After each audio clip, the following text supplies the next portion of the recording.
আসসালামু আলাইকুম রহমতুল্লাহ আলহামদুলিল্লাহ والصلاة والسلام على رسول الله وعلى آله وأصحابه أجمعين وبعد মহানবুল আলমিনের দরবারে শুক্রিয়া যে আল্লাহ আমাদেরকে আবারও একটি অনলাইন ভিত্তিক আরবি ভাষা শিক্ষা কোর্সে জয়েন হওয়ার তৌফিক দিয়েছেন। আলহামদুলিল্লাহ আমরা প্রায় শেষের দিকে চলে এসেছি আমাদের কোর্সের, আর মাত্র 4-5টা ক্লাস হবে। এবং আলহামদুলিল্লাহ আল জুজুল আউয়াল, যেটা প্রথম খণ্ড, এটাও প্রায় আমরা শেষের দিকে চলে আসছি। আর কিছুদিন পড়ার পরে ইনশাআল্লাহ আমাদের মূল কিতাব শেষ হয়ে যাবে। তো ঠিক আছে, এই মুহূর্তে শিহাব ভাই আদ্দাসুস সাবিআ থেকে একটু পড়ুন।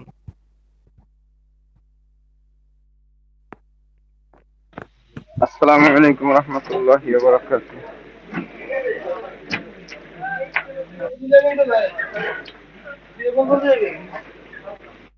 ওস্তাদ আমার শুনতে পাচ্ছেন? জি, শুনতে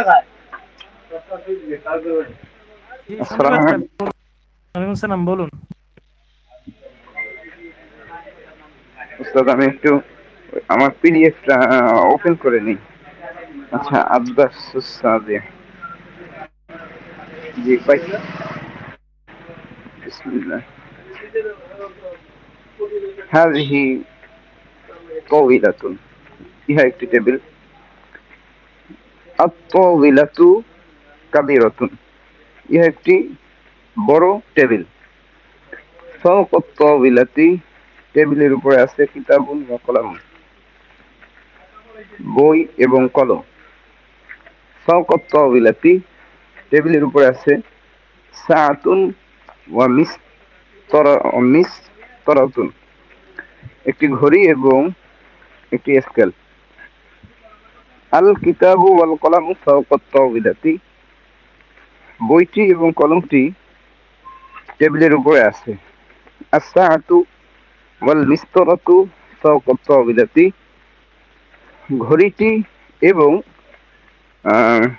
স্কেলটি ফাওকা আত-তাওয়িলাতি, টেবিলের উপরে আছে। তাহতা আত-তাওয়িলাতি, তাহতা আত-তাওয়িলাতি হাকিবাতুন ওয়া মিজল্লাতুন, টেবিলের নিচে আছে একটি ব্যাগ এবং একটি ছাতা। আল হাকিবাতু ওয়াল মিজল্লাতু তাহতা আত-তাওয়িলাতি, ব্যাগটি এবং ছাতাটি টেবিলের নিচে আছে।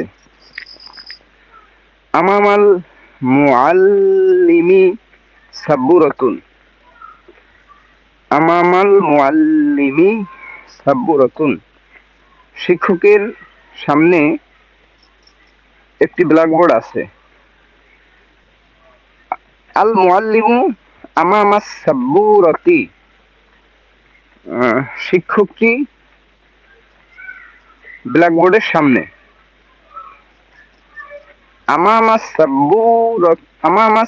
সাব্বুরাতি কুরসিয়ুন ওয়া তাওয়িলাতুন, ব্ল্যাকবোর্ডের সামনে একটি চেয়ার এবং একটি টেবিল আছে। আল কুরসিয়ু ওয়া তাওয়িলাতু আমামাস সাব্বুরাতি, চেয়ারটি এবং টেবিলটি আমামাস সাব্বুরাতি, আমামাস সাব্বুরাতি, ব্ল্যাকবোর্ডের সামনে সামনে আছে। ফাওকাত ফাওকাত তাওয়িলাতি মাসসাহাতুন, টেবিলের উপরে আছে একটি ডাস্টার। আল মাসসাহাতু ফাওকাত তাওয়িলাতি, ডাস্টারটি টেবিলের উপরে আছে। হাযা নাহরুন কাবীরুন, ইহা একটি বড় নদী। ফাওকান নাহরি জিসরুন, নদীর উপরে একটি পোল আছে। আল জিসরু ফাওকান নাহরি, পোলটি নদীর উপরে আছে। হাযাল জিসরু জাদীদুন, এই নদীটি নতুন। হাযাল জিসরু তাওয়ীলুন, এই নদীটি লম্বা। হাযাল জিসরু তাওয়ীলুন জিদ্দান, এই নদীটি খুব লম্বা। তাহতাল জিসরি যাওরাকুন, তাহতাল তাহতাল জিসরি যাওরাকুন, পোলের নিচে আছে একটি নৌকা। الزورق تحت تحت الجسر নৌকাটি তাহতাল জিসরি পোলটির নিচে আছে। হাযা যাওরাকু সগীরুন এই নৌকাটি ছোট। ফাওকাল জিসরি সাইয়ারাতুন নৌকার উপরে আছে একটি একটি গাড়ি। হাযাল জিসরু হাযাল জিস হাযাল জিসরু তগীল জিস হাযাল জিসরি তগীলুন হাযাল জিসরু তগীলুন ওস্তাদ এখানে হাযাল জিসরি না জিসরি তগীলুন কেন জের হবে কেন এখানে মুযাফ মুযাফ ইলাইহি না ওস্তাদ মুযাফ কোনটা হাযাল জিস এই এই পোলটি লম্বা জি না ওস্তাদ হাযাল জিসরু তগীলুন এই এই পোলটি লম্বা। ওস্তাদ আমি কি না ওস্তাদ আমি পর হারাই ফেলছি আমি অন্য জায়গায় চলে গেছি মানে আমি রাস্তা দিয়ে হাঁটতেছি এই জন্য অন্য জায়গায় চলে গেছি আমি। ঠিক আছে সাদিক ভাইয়ের পর থেকে বলুন হাদা নাহরুন কাবীরুন এখান থেকে বলুন সাদিক ভাই শুরু করুন হাদা নাহরুন কাবীরুন ইহা একটি বড় নদী এখান থেকে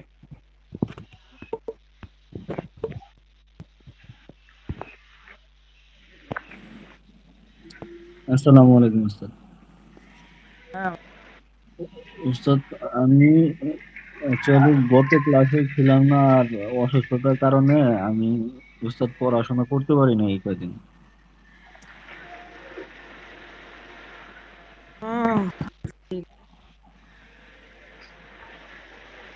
গত শুক্রবার থেকে উস্তাদ আমার জ্বর ছিল শরীরে অনেক, এখনো শরীরটা কিছুটা অসুস্থ।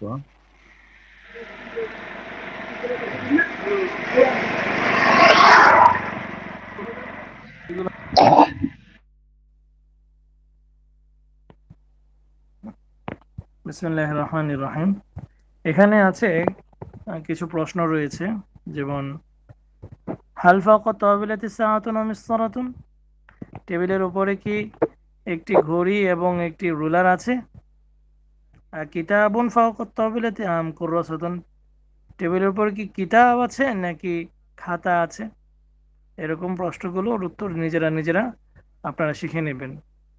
এরপর আদ-দারসুস সামিন অষ্টম পাঠেও হুবহু আজকের পড়ার মতোই পড়া রইল একদম হুবহু একই পড়া হাদা ফাসলুন ইহা একটি শ্রেণী কক্ষ। আচ্ছা নিচে কিছু শব্দার্থ আছে আমরা শব্দার্থগুলো একটু শিখি। সফুন শ্রেণী,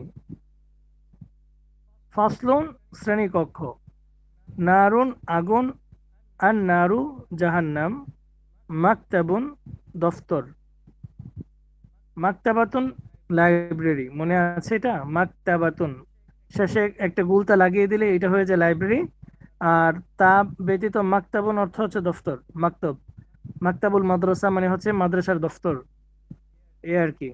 আর এখানে আরেকটা জিনিস লক্ষ্য করুন নার নার শব্দটা গুল চিহ্ন দিয়ে দেখা এটার অর্থ আগুন এটা মুয়ান্নাস হিসেবে ব্যবহৃত হয় এই জন্য এটাকে গুল চিহ্ন দিয়ে বেষ্টনী দিয়ে বোঝাচ্ছে। আর একটা মজার বিষয় হচ্ছে এই আগুনের শুরুতে আলিফ লাম যোগ করে দিলে এটা হয়ে যায় জাহান্নাম জাহান্নাম। আল্লাহু আকবার একটা জিনিস খেয়াল করলে একটা মাত্র আমি এই জিনিসটা উপলব্ধি করতে পারছি যে যে আলিফ লাম কেন যুক্ত করি আমরা নির্দিষ্ট করার জন্যই তো তাই না একটা বিষয়কে সুনির্দিষ্ট করার জন্যই আমরা আলিফ লাম যোগ করি যেটা আমরা মারেফা বলি মারেফা সুনির্দিষ্ট একজন ব্যক্তি বা বস্তুকে বোঝানোর জন্য আমরা আলিফ লাম যুক্ত করি তাই না। তো এখানে যদি আপনারা একটু লক্ষ্য করেন নার এটা হচ্ছে নাকেরা আর আন্নার এটা হচ্ছে মারেফা নার গুল চিহ্ন দেয়া যেটা নাকেরা মানে হচ্ছে অনির্দিষ্ট যেমন কিতাবুন অনির্দিষ্ট আল কিতাবু কিতাবটি নির্দিষ্ট এটা মনে আছে তো আপনাদের না সবার মনে আছে এগুলো কথা বলেন। জি মনে আছে ওস্তাদ। জি উস্তাদ মনে আছে। তাহলে আলিফ লাম যুক্ত করলে ওটা হয়ে যায় মারেফা, নির্দিষ্ট, আর আলিফ লাম ছাড়া হয়ে যায় অনির্দিষ্ট। তো দেখেন একটা জিনিস খেয়াল করে, আগুনের উৎস কোনটা, মূল আগুন কোনটা, ওটা হচ্ছে জাহান্নাম। সুবহানাল্লাহ। নারের শুরুতে আলিফ লাম যোগ করে দিয়ে আল্লাহ তাআলা এটা বোঝাতে চাচ্ছেন যে মারেফা যেটা, সুনির্দিষ্ট যে আগুনটা, ওটাই হচ্ছে জাহান্নাম। আর জাহান্নামের কিঞ্চিত ছিটাফোঁটা যেটা নাকি অনির্দিষ্ট আগুন, ওটাই হচ্ছে দুনিয়ার আগুন, নার, ছিটাফোঁটা আগুন, এটার অনির্দিষ্ট। আর এটা সম্মিলিত রূপটাকে বলা হয় আন্নার। আন্নার থেকে নার এসেছে। আন্নার এটা একটা মারেফা, চূড়ান্ত পর্যায়ের যে আগুনটা, সুনির্দিষ্ট যে আগুনটা, ওটাই হচ্ছে ওস্তাদ জাহান্নাম। একটু ক্ষমা করবেন, আমি একটা প্রশ্ন করবো এখন। জি মানে আমরা শুনেছিলাম যে জাহান্নামের, মানে পৃথিবীতে আমরা যে আগুনটা পাই ব্যবহার করি, এটা নাকি 70 বার ধুইয়া তারপরে আল্লাহ পাক পৃথিবীতে পাঠাইছেন। আসলে এই কথাটা জি, কিরকম? এটা সত্য। সত্য? জি এবং সূর্যের মুখে 70,000 ফেরেশতা পানি ঢালে, এই কথাটা? হ্যাঁ, এটা একটা হাদিস দ্বারা প্রমাণিত। জি ধন্যবাদ ওস্তাদ। যাই হোক, তো কি বুঝলাম যে দেখেন জিনিসটা এখানে চমৎকার ভাবে ব্যাকরণটা ফুটিয়ে তুলছে যে আলিফ লাম যোগে হয়ে যায় জাহান্নাম, আর আলিফ লাম ছাড়া হয়ে যায় আগুন।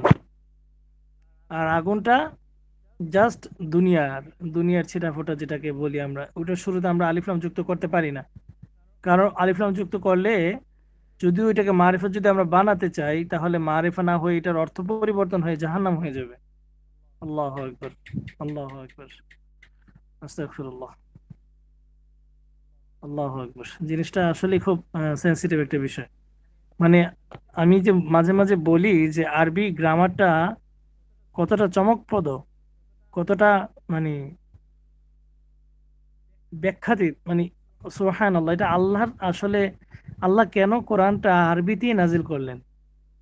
মাঝে মাঝে অনেকের প্রশ্ন হয় না যে আরবিতেই কেন কোরআন নাজিল হইলো? আরবিতে নাজিল হওয়ার জি পিছনে ওস্তাদ। চমৎকার কিছু বিশ্লেষণ আছে। যে আরবিতে, আরবি ভাষার মধ্যে যে আহ, চূড়ান্ত পর্যায়ে সাহিত্য ফুটে ওঠে, এটা অন্য কোনো ভাষাতে কখনোই ফুটে উঠবে না, কখনোই না, কখনোই না। সুবহানাল্লাহ।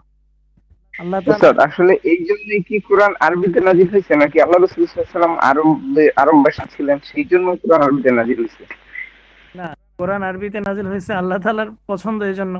আল্লাহ তাআলা রাসূল সাল্লাল্লাহু আলাইহি সাল্লামের মাতৃভাষাতে নাজিল হওয়ার পিছনে একটা দিক আছে, বাট আমার কাছে যেটা মনে হয়, পৃথিবীতে এত এত ভাষা থাকতে আরবি ভাষায় নাজিল হওয়ার পিছনে একটাই কারণ, এটা একটা প্রাচীন ভাষা এবং এই ভাষাটা অপরিবর্তনশীল।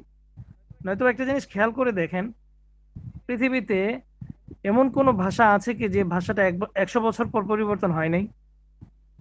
আমাদের বাংলা ভাষা কতবার ধোয়া হয়েছে, কতবার ধুয়ে মুছে নতুন করে আবিষ্কার করা হয়েছে, হয়েছে না?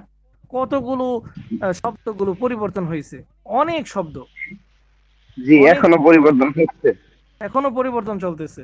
ঈদ নিয়ে কত কাহিনী চলছিল, রসই দিয়ে নাকি দীর্ঘ ঈদে ঈদ হবে, এটা নিয়ে কত কাহিনী চলছিল। শেষে আবার ফিরে আসছে দীর্ঘ ঈদে ঈদ, যদিও রসই দিয়ে ঈদ হইতো আগে বানানে। তো যাই হোক, এই যে প্রতি 100 বছর পর পর ব্যাকরণের মধ্যে এবং শব্দের মধ্যে, বানানের মধ্যে অনেক পরিবর্তন হয় বিভিন্ন ভাষায়।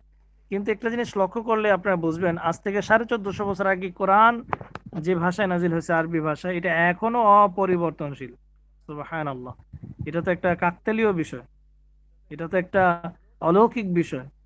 সুবহানাল্লাহ। এর মধ্যে কোনো পরিবর্তন হয়নি, কোনো ব্যাকরণে পরিবর্তন হয়নি, কারণ আমরা জানি ব্যাকরণে পরিবর্তন হওয়া মানেই হচ্ছে অর্থের মধ্যে পরিবর্তন হয়ে যাওয়া, শব্দের মধ্যে পরিবর্তন হওয়া মানেই অর্থের মধ্যে পরিবর্তন হয়ে যাওয়া, আর এটা কখনোই সম্ভব না। সুবহানাল্লাহ। তো যাই হোক, আল্লাহ তাআলা বোঝার তৌফিক দিন। নার আর আন্নারের মধ্যে এই জিনিসটা ছোট্ট করে যদি আমরা ধরি, তারপর আমরা বুঝতে পারবো যে এখানে চমৎকার ভাবে এই শব্দ চয়নটা ফুটিয়ে তুলছেন আল্লাহ। এছাড়াও আপনাদেরকে অনেক আগে মনে হয় একটা লেকচার দিছিলাম, আল কোরআনের চূড়ান্ত মুজিজা। নোমান আলী খানের, আপনারা শুনেছিলেন কিনা কে জানে, আজকেও দিয়ে দিব দেখেন। ওইটা শুনলে তো আপনি বসা থেকে দাঁড়িয়ে যাবেন অথবা শোয়া থেকে বসে যাবেন, যে নিঃসন্দেহে এটা আল্লাহর কালাম, এটা মোহাম্মদের কালাম না, এটা আল্লাহরই কালাম।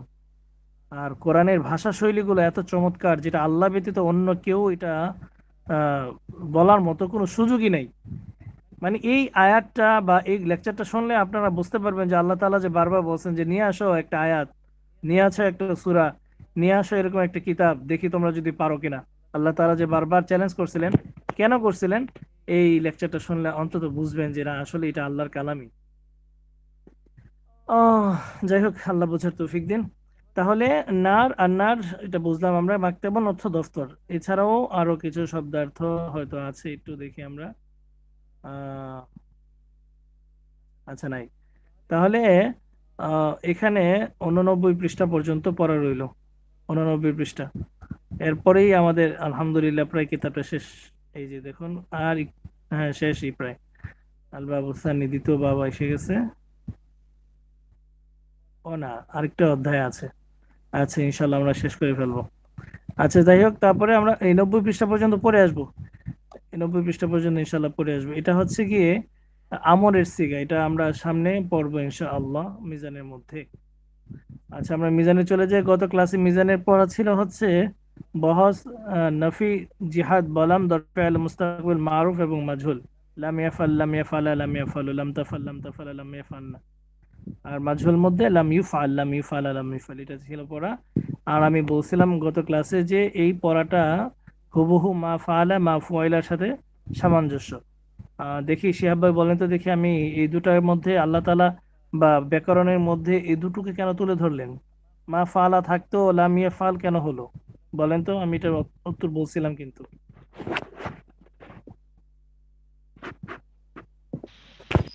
তো ভুলে হ্যাঁ, ভুলে যাওয়া ভালো। আমি আপনাদেরকে ভোলার জন্যই পড়াই না। না আমার ওস্তাদ, আসলে আমি ওই দিন ক্লাসে আমি একটা সমস্যা ছিলাম, আপনি কথা বলতেছিলেন তখন আমি মানে একটা সমস্যার ভিতরে ছিলাম। আমি লাইনে ছিলাম ঠিকই, কিন্তু আমি অন্য কাজ করছিলাম, মানে এর আচ্ছা, সাথে। ঠিক আছে, ইনশাআল্লাহ পরবর্তীতে আপনার ওই ক্লাসটা দেখে নেবেন। আজকে নতুন পড়া বাহাস লামে তাকিদ বা নুনে তাকিদ সাকিলা দরফাইল মুস্তাকবিল মারুফ। আচ্ছা, এখানে একটা প্রশ্ন কে যেন করছিল, সম্ভবত সাদিক ভাই বলছিলেন মনে হয় যে না বাচকের জন্য তো দৃঢ়তা আছে, হা বাচকের জন্য দৃঢ়তা আছে কি? এটা সাদিক ভাই প্রশ্ন করছিলেন না? জি উস্তাদ। আপনার প্রশ্নের উত্তর আসে লামে তাকিদ বা নুনে তাকিদ সাকিলা দরফাইল মুস্তাকবিল মারুফ। আপনারা এই পড়াটার দিকে, গর্দানের দিকে তাকালেই দেখবেন, অর্থটা একটু খেয়াল করে দেখুন। নিশ্চয়ই সে করবে। স্বাভাবিকভাবে ইয়া ফালো শব্দের অর্থ কি? সে করবে। সে করবে, করছে, করে। ইয়া ফালানে, তারা দুজন পুরুষ করবে, করছে, করে। ইয়া ফালু না, তারা সকল পুরুষ করবে, করছে, করে। এটা হচ্ছে সাধারণ ইসবাতের অর্থ, সাধারণ ইসবাত। আর এটা হচ্ছে অসাধারণ ইসবাত। অসাধারণ এই জন্য বলছি, এটা হচ্ছে তাকিদ দিয়ে বলা হচ্ছে লা ইয়াফআলান্না। এখানে লাম অতিরিক্ত এবং শেষে নুনে তাসদিদ যুক্ত একটা নুন বসাতে হবে। ইয়াফ আলু ছিল মূলত, ইয়াফ আলুর শুরুতে লাম যোগ করা হয়েছে আর শেষে নুনে তাসদিদ যোগ করা হয়েছে। তাহলে কিভাবে হলো? লা ইয়াফআলান্না, সে একজন পুরুষ নিশ্চয়ই করবে, বা নিশ্চয়ই সে একজন পুরুষ করবে। লা ইয়াফআলানি, তারা নিশ্চয়ই তারা দুজন পুরুষ করবে। এই হচ্ছে গিয়ে ইসবাতের ক্ষেত্রে, হা বাচকের ক্ষেত্রে তাকিদ পূর্ণ গর্দান। এটাকে কি বলে আরবিতে? বহাস লামে তাকিদ বনুনে তাকিদ সাকিলাহ দরফে আলে মুস্তাকবিল মারুফ। সম্পূর্ণটা গর্দানের নাম। অর্থাৎ লামে তাকিদ এবং নুনে তাকিদ। লামে তাকিদ কেন? ওই যে লা, ইয়া ফালান্নার শুরুতে লা যোগ হয়েছে। আর নুনে তাকিদ মানে হচ্ছে ওই যে শেষে নুন যুক্ত, তাসদিদ যুক্ত নুন হয়েছে।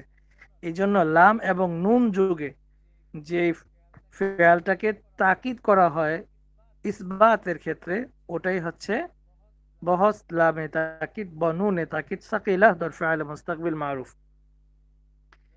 যাই হোক, এটা আমরা ইনশাল্লাহ শিখে আসবো। আমি একবার গর্দানটা বলে দিই। لا يفعلن، لا يفعلاني، لا يفعلن، لا تفعلن، لا تفعلاني، لا يفعلناني. الله. لا تفعلن، لا تفعلاني، لا تفعلن، لا تفعلن، لا تفعلاني، لا تفعلناني، لا أفعلن، لا نفعلن। শিখে আসবেন ইনশাআল্লাহ। ঠিক আছে, আজকে আর কারো কোনো প্রশ্ন আছে? আসসালামু আলাইকুম স্যার। আসসালামু আলাইকুম হ্যাঁ, বলুন বলুন। ওস্তাদ। এর এর আগে যে আমাদের যে ওই গর্দানটা ছিল পড়া, সেটা হলো এখানে লাম ইয়া ফালা লাম ইয়া ফালা লাম ইয়া ফালু, নাকি লাম ইয়া ফাল লাম ইয়া ফালা লাম ইয়া ফালু? মানে পিডিএফ এ লাম আমি সঠিক শেষে সাকিন হবে, লাম ইয়াফআল। প্রথমটা শেষে সাকিন হবে না, লাম ইয়া ফাল। জি আর আর এখানে হবে লাম ইউ ফাল। জি, মাঝ হলে হবে ওস্তাদ, লাম। জি ওস্তাদ আরেকটা প্রশ্ন আমার, সেটা হলো যে আমরা আহ,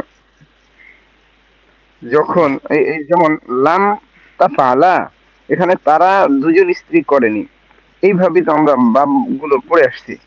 তো এখানে দেখা যায় যে লাম ইয়া ফালা, লাম না লাম তা ফালা, আবার ওই কি পুরুষ, এটা গেল পুরুষের ক্ষেত্রে লাম তা ফালা। আবার মেয়েদের ক্ষেত্রেও গিয়া ওই যে তোমরা দুজন স্ত্রী করণী, সেখানেও আমরা বললাম যে লাম। জি, তাসনিয়ার ক্ষেত্রে একই গর্দান হয়। তাসনিয়া যেটা দ্বিবচন, যেটা দ্বিবাচকের মধ্যে একই গর্দান হয়। ঠিক আছে, কি কথা হয়, কিন্তু এটা আমরা চিনবো কিভাবে ওস্তাদ? এটা আগে পরে বিবেচনা করতে হবে। আমি আগে পরে কার কথা বলছি, এটা আগে পরে শব্দ বাক্যের আগে পরে বিবেচনা করলে বোঝা যাবে এটা কি কিভাবে ব্যবহার করবো। ঠিক আছে। জি ওস্তাদ।